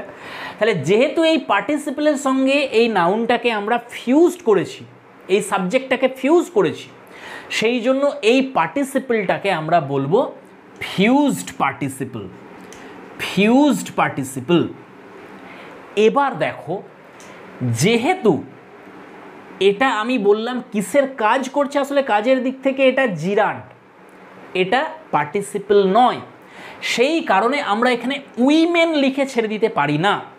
উইমেনদের ভোটের অধিকার, সেন্স তো এটাই আসছে তাই না, উইমেনদের ভোটের অধিকার, উইমেন ভোটের অধিকার নয়। তাহলে আমাদের অ্যাকচুয়ালি এটা লেখা উচিত উইমেন্স। যেই আমরা উইমেন্স লিখবো তার মানে এটা পজেসিভ হয়ে গেল, যেই পজেসিভ হয়ে গেল তাহলে এই হ্যাভিংটা হয়ে গেল এর অবজেক্ট, এই পজেসিভটার অবজেক্ট। যেহেতু পজেসিভের অবজেক্ট হয়ে যাচ্ছে তার মানে নাউন হয়ে গেল, তার মানে জিরান্ডের কাজ করছে, অর্থাৎ জিরান্ড এটা। কিন্তু এই সেন্টেন্সটা উইমেন্স হ্যাভিং লেখা থাকে না, লেখা থাকে উইমেন হ্যাভিং। এইটাকেই বলে ফিউজড পার্টিসিপল। তার মানে তোমরা বুঝতে পারছো অ্যাকচুয়ালি ফিউজড পার্টিসিপল গ্রামাটিক্যালি রং ইউসেজ। ফিউজড পার্টিসিপল ব্যবহার করা যাবে না যদি এরার কারেকশান আসে, আর যদি লেখা থাকে উইমেন হ্যাভিং দ্য ভোট, এখানে এরার হবে এই এ সেকশনটাতে। কিন্তু গ্রামারের ভাষায় একে ফিউজড পার্টিসিপলই বলে। যেমন আমি তোমাদের বলেছিলাম ড্যাংলিং পার্টিসিপল, গ্রামারের ভাষায় একটা নাম আছে কিন্তু আসলে ওটা রং সেন্টেন্স, ওটাকে লেখা যাবে না, ওটা এরার। তেমনই গ্রামারের ভাষায় এর নাম তো রয়েছে ফিউজড পার্টিসিপল, আর কিভাবে এসেছে নামটা সেটাও বললাম তোমাদের, কিন্তু লেখা যাবে না এটাকে, কারণ এটা রং ইউসেজ হয়ে যাচ্ছে। তাহলে আমাদের লিখতে হবে উইমেন্স হ্যাভিং, তবে কারেক্ট হবে সেন্টেন্সটা। তো প্রথম আমরা পেয়ে গেলাম তাহলে ফিউজড পার্টিসিপল। তাহলে ডিয়ার ফ্রেন্ডস তোমরা বুঝতে পেরেছো ফিউজড পার্টিসিপল জিনিসটা কি। সেকেন্ড এক্সাম্পলটা এসো, I depend on the wall being built at once. Actually কোন জিনিসটাতে আমি ডিপেন্ড করে আছি, এই যে দেয়ালটা যে তৈরি হচ্ছে সেই ব্যাপারটা। তার মানে আমাদের এটা লেখা উচিত ছিল I depend on the building, তাই না? সহজ কথাই তো আমরা এটাই বলবো, দ্য বিল্ডিং অফ দ্য ওয়াল। দেয়ালটা তৈরির ওপরে আমরা ডিপেন্ড করে আছি যে কখন তৈরি হবে। তাহলে দ্য বিল্ডিং অফ দ্য ওয়াল যদি আমরা লিখতাম তাহলে এটা দাঁড়িয়ে যেত যে প্রিপোজিশন আছে, আর প্রিপোজিশনের পরে V1 প্লাস আইএনজি, তার মানে এটা অবজেক্ট, তার মানে নাউন, তার মানে জিরান্ড। তাহলে এটা আসলে জিরান্ড। কিন্তু আমি লিখেছি কিভাবে খেয়াল করো, আমি লিখেছি দ্য ওয়াল বিং বিল্ট, ঠিক আগেরটার মতন উইমেন হ্যাভিং দ্য ভোট, যেটা পার্টিসিপল। তাহলে এখানেও দ্য ওয়াল বিং বিল্ড লিখছি, মানে এখানে এটা পার্টিসিপল হিসেবে লিখছি, কিন্তু আসলে এটা কি লেখা উচিত ছিল, আমার জিরান্ড লেখা উচিত ছিল। তো এই সেন্টেন্সটাকে এরকম যে স্ট্রাকচারটা দেখতে পাবে, একে গ্রামারের ভাষায় বলে জিরান্ডিভ পার্টিসিপল। পার্টিসিপল অ্যাকচুয়ালি গ্রামারে এগুলো আলাদা আলাদা নাম দিয়ে দিয়েছি। ওকে, তাহলে প্রথম আমরা পেলাম ফিউজড পার্টিসিপল, সেকেন্ড আমরা পেলাম জিরান্ডিভ পার্টিসিপল। লাস্ট চলে এসো, আর একটা এক্সাম্পল আছে আমাদের, হি is engaged in the writing of a letter. Say engaged আছে কিসে, দেখো প্রিপোজিশন এসছে, প্রিপোজিশনের পরে আইএনজিটা আসছে, তার মানে এটা কিসের কাজ করছে, অবজেক্টের কাজ করছে, অবজেক্টের কাজ নাউন করে, এখানে ভার্ব নাউনের কাজ করছে, তার মানে এটা জিরান্ড। তাহলে রাইটিংটা এখানে জিরান্ড, কিন্তু স্ট্রাকচারটা ভালো করে লক্ষ্য করো, এই জিরান্ডের আগে একটা দা রয়েছে আর পরে একটা অফ রয়েছে। তো এই যে স্ট্রাকচারটা the plus gerund plus of, এই স্ট্রাকচারটাকে বলা হয় ভার্বাল নাউন। Verbal noun. এবার তোমরা বলবে যে দাদা এই ভার্বাল নাউন তো জিরান্ডকেই বলে, কারণ জিরান্ড আসলে একটা ভার্ব থেকেই এসেছে, তাহলে এর মধ্যে ভার্বেরও ফোর্স আছে, আবার এটা নাউনের কাজ করছে, সেই জন্য এটাকে নাউনও বলে। ভার্বাল নাউন তো এই জন্যই বলে কারণ এটা ডাবল পার্টস অফ স্পিচ। গ্রামারে জিরান্ড এবং পার্টিসিপলকে ডাবল পার্টস অফ স্পিচও বলে, কারণ একই দিকে এটা নাউন এবং এটা ভার্ব যদি জিরান্ড হয়, পার্টিসিপল হলে একই দিকে এটা ভার্ব এবং এটা অ্যাডজেক্টিভ, তার মানে ডাবল পার্টস অফ স্পিচ। তাহলে জিরান্ডকেই ভার্বাল নাউন বলে, আবার তাহলে ভার্বাল নাউন আলাদা করে বলার কি দরকার? তার কারণ হলো একটু তফাৎ আছে। সাধারণভাবে জিরান্ড যেটা সেটা জেনারেল সেন্স দেয়, আর ভার্বাল নাউন যেটা এটা পার্টিকুলার সেন্স দেয়। যদি আমি রাইটিং বলে ছেড়ে দিতাম তাহলে দাঁড়িয়ে যেত he is engaged in writing, সে লিখতে ব্যস্ত, কিন্তু কি লিখছে বলছি না। তাহলে শুধু জিরান্ড দেখো জেনারেল সেন্স দিচ্ছে, কিন্তু যেই বলবো the writing of a letter, তার মানে একটা লেটার লিখছে, তাহলে ফিক্সড করে দিচ্ছে এটাকে, তাহলে স্পেসিফিক হয়ে গেল। তাহলে সব সময় মনে রাখবে ভার্বাল নাউন স্পেসিফাই করতে কাজে লাগে, আর এর স্ট্রাকচারটা হচ্ছে the plus gerund plus of. তাহলে ফ্রেন্ডস এখানে তিনটে, একটা কনসেপ্টের মধ্যে তিনটে তোমরা শিখে গেলে, ফিউজড পার্টিসিপল কি, জিরান্ডিভ পার্টিসিপল কি, আর ভার্বাল নাউন কি জিনিস। এগুলো অত্যন্ত কনফিউজিং স্ট্রাকচার, আমি চেষ্টা করলাম যতটা সহজভাবে তোমাদের বোঝানো যায় বোঝানো। তো চলো আজকের আমাদের লাস্ট কনসেপ্ট নাম্বার 40, এবং এখানে আমরা শিখব 10 রেয়ার টাইপস অফ ভার্ব, 10 ধরনের রেয়ার ভার্বের টাইপ, যেগুলো সাধারণত তোমরা শুনবে না, বা যখন ক্লাস 9, 10, 11, 12 পড়ে এসছো এই নামগুলো সাধারণত শোনোনি তোমরা ভার্বের। সেরকম কিছু ভার্বের টাইপ আমি তোমাদের বলছি। দেখো ভার্বের তো অনেক টাইপ আছে, আমি তোমাদের বলেছিলাম ভার্বের 16 কলা করি দেবো, তার আগে 6টা টাইপ আমি অলরেডি করিয়ে দিয়েছি তোমাদের ভার্বের, সেই জন্য 16 কলা থেকে 6টা কলা বাদ দিয়ে দিয়েছি, বাকি 10টা কলা নিয়ে এসেছি। ফাইনাইট ভার্ব তোমরা সবাই জানো, নন ফাইনাইট ভার্ব সবাই জানো, ট্রানজিটিভ, ইনট্রানজিটিভ সবাই জানো, অ্যাকশন ভার্ব কি, স্টেটিভ ভার্ব কি, এগুলো সবাই জানো। তাই এইগুলো নিয়ে আর আলোচনা করছি না, এই 6টাকে আমি বাদ দিয়ে দিলাম। এবার আমি নিয়ে আসছি তোমাদের বাকি যে 10টা টাইপ রয়েছে, তবে বাকি 10টা টাইপ নয়, এরকম অনেক টাইপ আছে আরও, সেগুলোর নাম আমি তোমাদের বলে দেবো কিছু, কিন্তু সেগুলো করাবো না এখানে। তো চলো এই 10টা টাইপ আমরা একটু দেখে নিই ভার্ব। ডিয়ার ফ্রেন্ডস, প্রথম টাইপ আমাদের anomalous verb. Total 10 types of verbs দেখাচ্ছি আমি তোমাদের কনসেপ্ট নাম্বার 40-তে। ওকে, তো প্রথম টাইপটা হচ্ছে অ্যানোম্যালাস ভার্ব। এটা কি? অ্যানোম্যালাস ভার্ব সেই সমস্ত ভার্বদের বলা হয় যাদের সাথে নটের কন্ট্রাক্টেড ফর্মটা যোগ করা যায়। কন্ট্রাক্টেড ফর্ম মানে কি? যেটাকে আমরা শর্ট ফর্ম বলি। নটের শর্ট ফর্ম কি? এই যে ওটা আছে নটের, এই ওটা যখন রেস্ট কমা রূপে উপরে চলে যায়, তাহলে এই ওটা যে ভাওয়েলটা, এটা কমা রূপে উপরে চলে গেল, আর টিটা আমরা লিখে দিলাম। তো এই যে কন্ট্রাক্টেড ফর্ম নটের, এই নটের কন্ট্রাক্টেড ফর্মটা যে সমস্ত ভার্বের সাথে বসে, যেমন ধরো ইজ ভার্ব নিলাম, এই ইজ প্লাস নট, এটাকে আমরা শর্ট ফর্মে এই নটটাকে যদি এনের পরে কমা দিয়ে টি লিখি, তার আগে একটা ইজ লিখি, এটা আমরা লিখতে পারি না? পারি। ইজন্ট, এটা আমরা লিখতে পারি। ঠিক তেমনভাবে ক্যান নট ধরো আমরা লিখি, ক্যান নটকে আমরা কান্ট লিখতে পারি। তাহলে এখানেও নটের শর্ট ফর্মটা বসে যাচ্ছে ক্যানের সাথে, শুধু বানানটা একটু তফাৎ হয়ে যাচ্ছে, এখানে দুটো এন ছিল একটা এন হয়ে গেছে, সেটা হতে পারে। কিন্তু এন তোমার রেস্ট কমা টি, এটা তো বসছে, অর্থাৎ শর্ট ফর্মটা তো বসছে। তাহলে যে সমস্ত ভার্বের সাথে নটের শর্ট ফর্ম বা কন্ট্রাক্টেড ফর্মটা বসে তাদেরই বলা হয় অ্যানোম্যালাস ভার্ব। তো এই ভার্বের সংখ্যাটা ফিক্সড।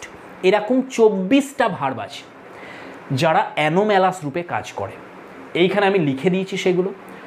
বি ভার্বগুলো আছে am is are was were, have ভার্বগুলো আছে have, has, had, do verb 3টে আছে, ডু, ডাজ, ডিড, আর 13টা জেনারেল মোডাল ভার্ব আছে, shall, should, will, would, can, could, may, might, must, ought to, used to, dare, need. তো এই 13টা modal আছে, যদিও মোডাল 25 রকমের হয়, কিন্তু এখানে 13টা যে প্রধান মোডাল সেইগুলো আমি এখানে লিখে দিয়েছি, প্লাস বাকি যে বি ভার্ব, হ্যাভ ভার্ব এবং ডু ভার্ব মিলিয়ে টোটাল 24 যেহেতু সংখ্যা, তো এদের এই জন্য আবার বলে যে 24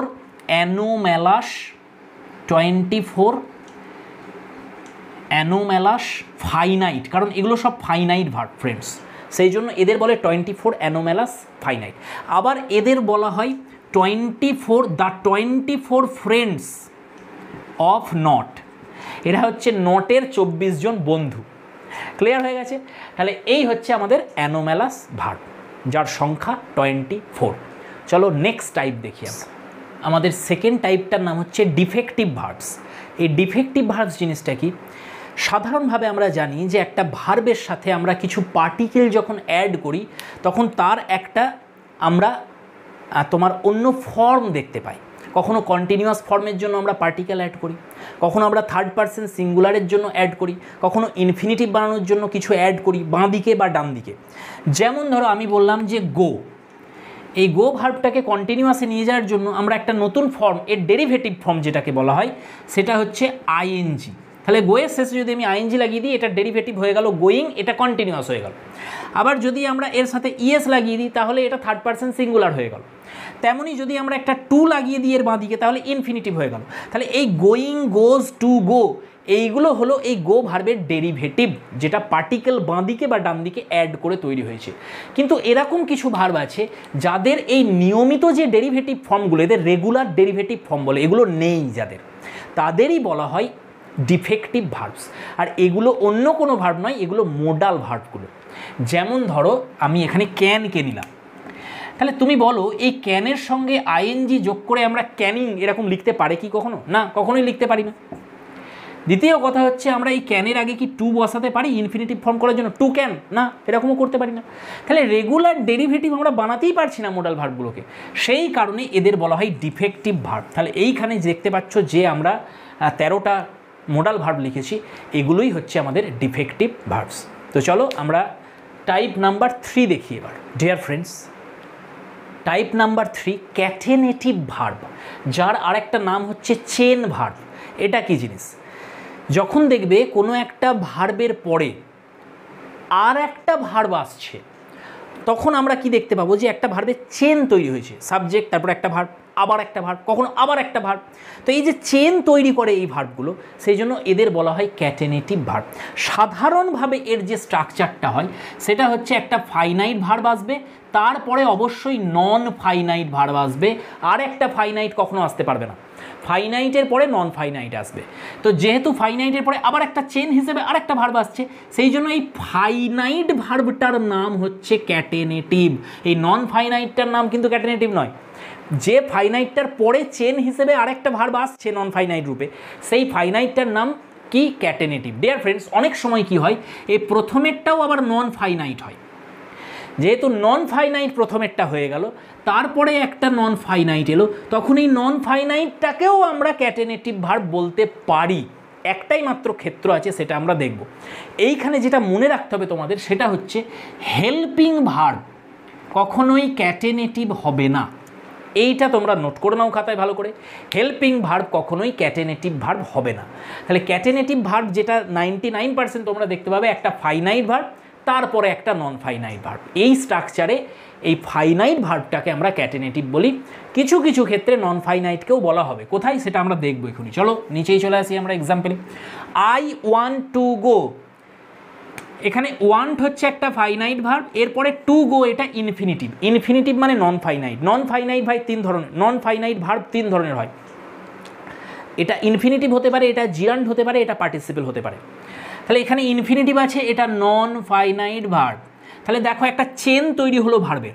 তো এই প্রথমেরটাকে, ফাইনাইটটাকে আমরা বলবো ক্যাটেনেটিভ ভার্ব বা chain verb. Please stop writing, এখানে স্টপ ফাইনাইট ভার্ব একটা, আর রাইটিং যেহেতু এটা একটা জিরান্ডের কাজ করছে, তার মানে এটা নন ফাইনাইট ভার্ব। আর এবার তুমি বলবে এটা জিরান্ড কী করে বললে এটা পার্টিসিপল না? তার কারণ হচ্ছে ভার্বের অবজেক্টের কাজ করছে, সেই জন্য অবজেক্টের কাজ নাউন করে, আর নাউন হিসেবে কাজ জিরান্ড করে, তাহলে এটা জিরান্ড। তাহলে এই ফাইনাইট ভার্ব স্টপটাকে আমরা কি বলবো? ক্যাটেনেটিভ ভার্ব, কারণ এরপরে আবার একটা নন ফাইনাইট চেন হিসেবে এসেছে। He wanted to try to draw a picture. Dear friends, এইখানে দেখো প্রথমেরটা ফাইনাইট ভার্ব, তারপরে একটা ইনফিনিটিভ মানে নন ফাইনাইট ভার্ব, আবার একটা ইনফিনিটিভ মানে নন ফাইনাইট ভার্ব। তাহলে একটা চেন তৈরি হয়েছে দেখো। তাহলে এই প্রথমেরটাকে, ফাইনাইটটাকে আমরা বলবো ক্যাটেনেটিভ ভার্ব। এই সেন্টেন্সটাই চলে এসো এবার। হি ওয়াজ প্রহিবিটেড টু এন্টার। এখানে পরপর 3টে ভার্ব আছে, ওয়াজ আছে, প্রহিবিটেড আছে, টু এন্টার আছে। এবারে এই ওয়াজটা হলো হেল্পিং ভার্ব, প্রহিবিটেড হলো নন ফাইনাইট ভার্ব, টু এন্টারও হলো নন ফাইনাইট ভার্ব। তাহলে এবার প্রশ্ন হচ্ছে হেল্পিং ভার্বটা কখনোই ক্যাটেনেটিভ হবে না। তাহলে পরপর দুটো যদি নন ফাইনাইট আসে, হেল্পিংয়ের সাথে আসতে হবে, তবে এই নন ফাইনাইটটাকে আমরা ক্যাটেনেটিভ বলতে পারি। ক্লিয়ার বিষয়টা? এটাতে চলে এসো। লেট হিম গো। এবারে প্রথমে দেখো ফাইনাইট হিসেবে লেট আছে, কিন্তু এই যে গো ভার্বটা আছে, এটাকে দেখে কিন্তু আমাদের মনে হচ্ছে না যে এটা নন ফাইনাইট ভার্ব, এটা ফাইনাইট বলে মনে হচ্ছে, কিন্তু আসলে এটা ইনফিনিটিভ, যেখানে টুটা উহ্য অবস্থাতে আছে, এটাকে বেয়ার ইনফিনিটিভ বলে। তো এই রকম কেস যখন হয়ে যাবে, তখন এই যে ক্যাটেনেটিভ ভার্ব লেটটা, এটাকে বলা হবে কমপ্লেক্স ক্যাটেনেটিভ ভার্ব। তাহলে এটাও তোমরা নোট করে নাও। কমপ্লেক্স ক্যাটেনেটিভটা আবার কি জিনিস? যখন দেখবে বেয়ার ইনফিনিটিভ চলে এসছে, তখন এই ভার্বটার অবজেক্ট হিসেবে আসলে আসছে এটা, তখন এই ফাইনাইটটাকে আমরা বলবো কমপ্লেক্স ক্যাটেনেটিভ ভার্ব। ডিয়ার ফ্রেন্ডস, এই ছিল আমাদের ক্যাটেনেটিভ। চলো 4 নম্বর দেখা যাক আমাদের next type. Dear friends, type number 4 mixed verb. এটা কি? দেখো ভার্ব দু ধরনের হয় আমরা জানি। ফাইনাইট ভার্বগুলো অ্যাকশান ভার্বও হতে পারে, আবার স্টেটিভ ভার্বও হতে পারে, যেটাকে স্টেট ভার্ব বলি, যেগুলো অবস্থা বোঝায় আমাদের। স্টেট ভার্বও অনেক ধরনের হয়, তোমার পারসেপশান হয়, ফিজিক্যাল পারসেপশান, মেন্টাল পারসেপশান হয়। তারপরে তোমার দেখো স্টেট ভার্বগুলো অনেক ধরনের হতে পারে, মেন্টাল পারসেপশান হতে পারে, পজেশান হতে পারে, স্টেট বোঝাতে পারে, ঠিক আছে, তো রিলেশনশিপ বোঝাতে পারে, এরকম অনেক ধরনের হয় স্টেটিভ ভার্বগুলো। সমস্ত বি ভার্ব, সমস্ত হ্যাভ ভার্ব, এগুলোকে আমরা স্টেটিভ ভার্বই বলি। তাহলে এই স্টেটিভ ভার্ব যখন আইএনজি ফর্মে বসবে, কারণ নিয়ম বলে যে স্টেটিভ ভার্ব কখনো কন্টিনিউয়াস ফর্মে বসে না, কিন্তু যদি কখনো কোনো সেন্টেন্সে বসে সেই ভার্বটাকে আমরা মিক্সড ভার্ব বলবো। যেমন ধরো হ্যাভ ভার্ব যেটা আমাদের, এই হ্যাভ ভার্বটা হচ্ছে একটা স্টেটিভ ভার্ব, কিন্তু যদি এরকম সেন্টেন্স দেখো যে I am having tea, I am having tea, এরকম বসে এই সেন্টেন্সে, তো এইখানে যে হ্যাভ ভার্বটা এটা অ্যাকশন ভার্ব হয়ে গেছে, দেখো কন্টিনিউয়াস হয়ে গেছে আইএনজি নিয়ে, তো এর নাম হবে মিক্সড ভার্ব। তাহলে মিক্সড ভার্বের জায়গায় লিখে নাও যে যদি স্টেটিভ ভার্ব কখনো কন্টিনিউয়াস ফর্মে বসে তাকেই বলি আমরা মিক্সড ভার্ব। এবার তোমার মাথায় একটা প্রশ্ন আসবে যে তুমি বললে যে মেন্টাল পারসেপশান যেগুলো, তো মেন্টাল পারসেপশান মানে যেমন আন্ডারস্ট্যান্ড, তাহলে কি এই ভার্বটাকে আমরা বলতে পারি? হ্যাঁ বলতে পারি। কম্প্রিহেন্ড এটাকে বলতে পারি? পারি। তুমি বললে যে রিলেশনশিপ বোঝাবে, যেমন ম্যারি এটা একটা রিলেশন, সিম এটা একটা রিলেশন, তাহলে এগুলোও কি হবে? হ্যাঁ হবে, যদি আইএনজি ফর্মে বসে। আচ্ছা, যেগুলো পারসেপশান হচ্ছে আমাদের, যেমন দেখা শোনা ইন্দ্রিয়ের মাধ্যমে যেগুলো আমরা করছি, যেমন I am looking at the picture, এখানে লুক ভার্বটাও একটা স্টেটিভ ভার্ব, কিন্তু এখানে আইএনজি ফর্মে বসেছে, তাহলে এটাকেও কি আমরা মিক্সড ভার্ব বলতে পারি? 100% পারি। তাহলে লিখে রাখো যে যদি স্টেটিভ ভার্ব কন্টিনিউয়াস ফর্মে বসে সেটাই mixed verb. Ambitransitive verb number 5 আমাদের। এই অ্যাম্বি ট্রানজিটিভ মানে কি? দেখো অ্যাম্বি মানে দুই, উভয়, অ্যাম্বি মানে আসলে উভয়, তাহলে ট্রানজিটিভ রূপেও কাজ করতে পারে, আবার ইনট্রানজিটিভ রূপেও কাজ করতে পারে। এরকম ভার্ব যেগুলো রয়েছে আমাদের ইংলিশ ল্যাঙ্গুয়েজে তাদের আমরা বলি অ্যাম্বি ট্রানজিটিভ। যেমন এইখানে আমি একটা লিস্ট করে দিয়েছি, দেখো এই ভার্বগুলো সিং, রিড, ব্রেক, ইট, কুক, সাফার, ব্রেক, আন্ডারস্ট্যান্ড। আচ্ছা ব্রেকটা দুবার হয়ে গেছে, যাই হোক, তো এই ভার্বগুলোকে আমরা বলছি অ্যাম্বি ট্রানজিটিভ ভার্ব। যেমন এই সিং ভার্বটাকে যদি আমরা নিই তাহলে আমি বলতে পারি যে হি সিংস, কমপ্লিট, এটা একটা সেন্টেন্স। এইখানে সিংস ভার্বটা দেখো ইনট্রানজিটিভ ভার্ব, কারণ এর কোনো অবজেক্ট নেই।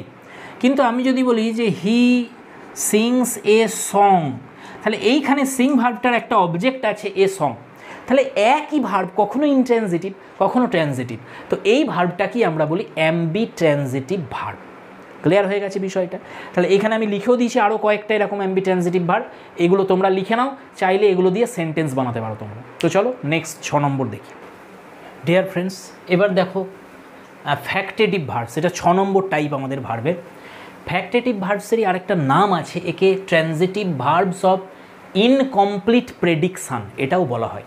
তার মানে সোজা কথায় ফ্যাক্টেটিভ ভার্ব একটা ট্রানজিটিভ ভার্ব, কিন্তু এটা ইনকমপ্লিট প্রেডিকশান হবে। এবার এটার মানে কি দেখো, হিজ ফাদার নেমড হিম, এতটা বলে যদি আমরা ছেড়ে দিতাম সেন্টেন্সটাকে, তাহলে নেম ভার্বটা এখানে ট্রানজিটিভ ভার্ব আমরা বুঝতে পারছি, কারণ এর একটা অবজেক্ট আছে হিম।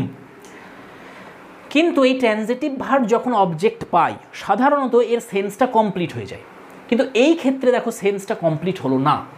তার বাবা তার নাম রেখেছিল, এইটুকু বলে ছেড়ে দিলে তোমার মাথায় প্রশ্ন আসবে কী নাম রেখেছিল। তাহলে এর ট্রানজিটিভ ভার্ব হিসেবে অবজেক্ট নেবার পরেও এর সেন্স কমপ্লিট হলো না। এর সেন্স কমপ্লিট করার জন্য আবার একটা নাউন আনতে হলো অনু, যে নাউনটা এই সেন্টেন্সে কমপ্লিমেন্টের কাজ করলো। কাকে কমপ্লিট করলো? অবজেক্টকে, তাই একে বলে অবজেক্ট কমপ্লিমেন্ট। এই ভার্বটাকে আমরা বলবো ফ্যাক্টিটিভ ভার্ব। আর এই যে অনুপ তোমার কমপ্লিমেন্টটা এলো, এই কমপ্লিমেন্টটাকে আমরা ফ্যাক্টিটিভ অবজেক্ট বলবো, ফ্যাক্টিটিভ অবজেক্ট, এটাকে বলা হবে ফ্যাক্টিটিভ অবজেক্ট। তো ডিয়ার ফ্রেন্ডস, আসলে তা অবজেক্ট নয়, এটা আসলে কমপ্লিমেন্ট, কিন্তু গ্রামারের ভাষায় যেহেতু এটা ফ্যাক্টিটিভ ভার্ব তাই এটাকে ফ্যাক্টিটিভ অবজেক্ট বলে ডাকে। তাহলে এরকম আরও কিছু ভার্ব আমি লিখে দিয়েছি ফ্যাক্টিটিভ ভার্ব, যেমন name, appoint, select, elect, crown, declare, call, make, nominate, এগুলো। ঠিক আছে ফ্রেন্ডস, তো 6টা টাইপ আমাদের হয়ে গেল, আর 4টে টাইপ আছে। অনেকটাই ক্লান্ত হয়ে পড়েছি আমি বলতে বলতে এখানে, কারণ সবটাই একা করতে হচ্ছে, একটা করে কনসেপ্ট এখানে বলতে হচ্ছে, মানে একটা করে লিখছি, আবার সেটাকে গিয়ে ফোনে চলে তো গিয়ে আবার দেখতে হয় যে ঠিকঠাক চলছে কিনা, কারণ ব্যাক ক্যামেরা তো হচ্ছে, আমি ধরতেও পারছি না কি হচ্ছে। একদিন তো গোটা ভিডিও বানানোর পর দেখছি সেভই হয়নি, তো আবার নতুন করে বানাতে হয়েছে পুরোটা, তো সেই জন্য একটু কষ্টসাধ্য হয়ে যায় এগুলো বানানো। তো চলো দেখতে থাকো, চেষ্টা করছি আমি বাকিগুলো করার। ডিয়ার ফ্রেন্ডস, আমার ফোনের সাথে সাথে আমার ব্যাটারিরও চার্জ শেষ হয়ে এসেছে, আর তো লস অফ এনার্জি একটা আমি অনুভব করছি। তো চলো শেষ করে দেওয়া যাক এটাকে যা হোক করে। কপিউলেটিভ ভার্ব এটা কি? এটা হলো ফ্যাক্টেটিভ ভার্বের ঠিক বিপরীত, ফ্যাক্টেটিভ ভার্বের উল্টো। ফ্যাক্টেটিভ ভার্ব হচ্ছে transitive verb of incomplete prediction, আর কপিউলেটিভ ভার্ব হচ্ছে intransitive verb of incomplete prediction. দেখো, ইনট্রানজিটিভ ভার্ব আমরা কাকে বলি? যে ভার্বের কোনো অবজেক্টের প্রয়োজনই হয় না। যেমন আমি বললাম যে হি স্লিপস, এই স্লিপস ভার্বটা ইনট্রানজিটিভ, কারণ এর কোনো অবজেক্টের প্রয়োজন নেই সেন্সটাকে কমপ্লিট করার জন্য, এইখানেই সেন্সটা কমপ্লিট হয়ে যাচ্ছে। কিন্তু যদি এরকম কোনো ইনট্রানজিটিভ ভার্ব হয় যেখানে সেন্সটা কমপ্লিট হচ্ছে না, আর একটা শব্দের দরকার হচ্ছে, সেটাকে আমরা বলবো intransitive verb of incomplete prediction. এরই আরেকটা নাম হচ্ছে কপিউলেটিভ ভার্ব। যেমন হি বিকেম রিচ, এখানে বিকেম পর্যন্ত বলে যদি তুমি ছেড়ে দাও তাহলে সেন্সটা কমপ্লিট হচ্ছে না, যদিও বিকেমের অবজেক্ট নয় এই রিচ ওয়ার্ডটা, তাহলে কি এটা? কমপ্লিমেন্ট। কার কমপ্লিমেন্ট? হিকে কমপ্লিট করছে, তাহলে সাবজেক্ট কমপ্লিমেন্ট। আর এই বিকেম ভার্বটা হয়ে যাবে কপিউলেটিভ ভার্ব। এরকম আরও কয়েকটা ভার্বের এক্সাম্পল দিয়েছি, বিকাম, বি, রান, অ্যাপিয়ার, সিম। তো এগুলো একটু নোট করে নাও। তো চলো নেক্সট দেখি আমরা 8 number type. Dear friends, type number 8, এই ভার্বটার নাম হচ্ছে ইনকোয়েটিভ ভার্ব। বানানটা একটু খেয়াল করো, INCHOATIV, ইনকোয়েটিভ ভার্ব অথবা ইনসেপটিভ ভার্বও বলে এটাকে। এটা আর কিছুই না, যে ভার্বটা কোনো কিছুর অবস্থার পরিবর্তন বোঝায়, একটা অবস্থা থেকে আর একটা অবস্থায় পরিবর্তন, একটা স্টেট থেকে আরেকটা স্টেটে গমন বোঝায়, সেই ভার্বটাকেই আমরা ইনকোয়েটিভ ভার্ব বলি। যেমন দেখো, the patient is getting weaker day by day, দিনের পর দিন পেশেন্টটার অবস্থা আরও খারাপ হয়ে যাচ্ছে। এখানে গেটিং ভার্বটা কি বোঝাচ্ছে? আসলে অবস্থার পরিবর্তন বোঝাচ্ছে, সেই কারণে এই গেট ভার্বটাকে আমরা ইনসেপটিভ ভার্ব বা ইনকোয়েটিভ ভার্ব বলে। আরও কিছু ভার্বের লিস্ট আমি এখানে দিয়ে দিয়েছি যেগুলো ইনকোয়েটিভ ভার্ব হিসেবে কাজ করে। বিকাম, গেট, গ্রো, গো, কাম, টার্ন, ফল, রান, ওয়ার, এজ।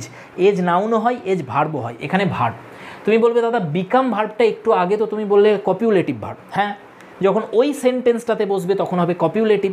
আর যদি তোমার একটা স্টেট থেকে আরেকটা স্টেটে যাওয়া বোঝায়, সেখানে আবার ইনসেপটিভ ভার্ব বা ইনকোয়েটিভ ভার্বও বলা হয় এটাকে। তো ডিয়ার ফ্রেন্ডস, চলো আমরা নাম্বার 9 দেখি। Type number 9, impersonal verb. যে ভার্ব ইমপার্সোনাল ইটের সাথে বসে তাকেই বলে ইমপার্সোনাল ভার্ব। এবার এই ইমপার্সোনাল ইটটা কি? প্রভিশনাল ইট কাকে বলে? এমফ্যাটিক ইট জিনিসটা কি? এইগুলোর জন্য আলাদা আমি একটা সাজেশানের গ্রামারের ভিডিও বানিয়েছিলাম, সেই ভিডিওটা তোমরা দেখে নেবে গ্রামার সাজেশানে। সেখানে ডিফারেন্ট টাইপস অফ ইট সেখানে রয়েছে, তো সেখান থেকে তোমরা দেখে নেবে যে ইমপার্সোনাল ইট জিনিসটা কি। আসলে এই ইটটার কোনো মানে নেই, এ শুধুমাত্র সেন্টেন্সটাকে স্টার্ট করার জন্য আসছে। তো এইটা ইমপার্সোনাল ইট। তো এর সাথে যে দুটো ভার্ব আছে দেখো, ইজ, ইট ইজ 11 o'clock, এখানে ইজটা যেহেতু ইমপার্সোনাল ইটের সাথে বসেছে তাই একে ইমপার্সোনাল ভার্ব বলে। রেন্স ভার্বটাও দেখো ইমপার্সোনাল ইটের সঙ্গে বসেছে, তাই একে ইমপার্সোনাল ভার্বই বলা হবে। ক্লিয়ার হয়ে গেছে? লাস্ট টাইপ আমাদের রেসিপ্রোকাল ভার্ব। রেসিপ্রোকাল প্রোনাউনের সাথে যে ভার্ব বসে তাকে রেসিপ্রোকাল ভার্ব বলে। ইংলিশ ল্যাঙ্গুয়েজে দুটো রেসিপ্রোকাল প্রোনাউন আছে, ইচ আদার আর ওয়ান অ্যানাদার। দুজনের মধ্যে বোঝালে ওয়ান অ্যানাদার বসবে, ইচ আদার বসবে, আর দুয়ের বেশির মধ্যে হলে ওয়ান অ্যানাদার বসবে। Raju and Sanju help each other, Raju আর সঞ্জু দুজন, তাই ইচ আদার বসেছে রেসিপ্রোকাল প্রোনাউন। আর এই প্রোনাউনটার সঙ্গে যে ভার্বটা আছে হেল্প, এরই নাম রেসিপ্রোকাল ভার্ব। ইন্ডিয়ান্স মানে দুয়ের বেশি, শুড লাভ ওয়ান অ্যানাদার, যেহেতু ইন্ডিয়ান্স মানে দুয়ের বেশি তাই ওয়ান অ্যানাদার বসেছে, আর এই রেসিপ্রোকাল প্রোনাউনের সঙ্গে লাভ ভার্বটা বসেছে, তাই লাভ ভার্বটাকে আমরা রেসিপ্রোকাল ভার্ব বলবো। Friends, complete. আজকের ভিডিওটা কমপ্লিট করতে একটু বেগ পেতে হয়েছে আমাকে, এনার্জিটাও একটু কম রয়েছে, তো সেটা বুঝতেই পারছো তোমরা। তবুও আমি যেহেতু তোমাদের কথা দিয়েছিলাম যে 40টা কনসেপ্ট হয়ে যাবে আজকের ভিডিওয়, সেই জন্য আমি করিয়ে দিলাম। তো ফ্রেন্ডস, অনেক ধরনের ভার্ব আরও আছে, যেমন আরগেটিভ ভার্ব আছে, সিউডো ট্রানজিটিভ ভার্ব আছে, তারপরে তোমার লেক্সিক্যাল ভার্ব আছে, ডেলিক্সিক্যাল ভার্ব আছে, রিফ্লেক্সিভ ভার্ব আছে। কাকে বলবো, কাকে ছেড়ে কাকে বলবো, একটা ভার্ব বললে আর একটা ভার্ব বাদ চলে যাবে। তো ভার্ব বহু ধরনের হয়। তো আমি চেষ্টা করব যদি পারি এই যে ভার্বের নামগুলো বললাম এগুলোও আমি তোমাদের আমাদের যে শর্ট ভিডিওগুলো আসছে সেখানে আমি করানোর চেষ্টা করব তোমাদের।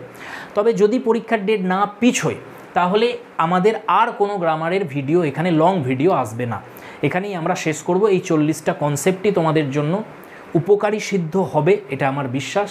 এসএলএসটিতে তোমাদের অনেক উপকারে আসবে যা আমি করিয়ে দিয়েছি এখানে।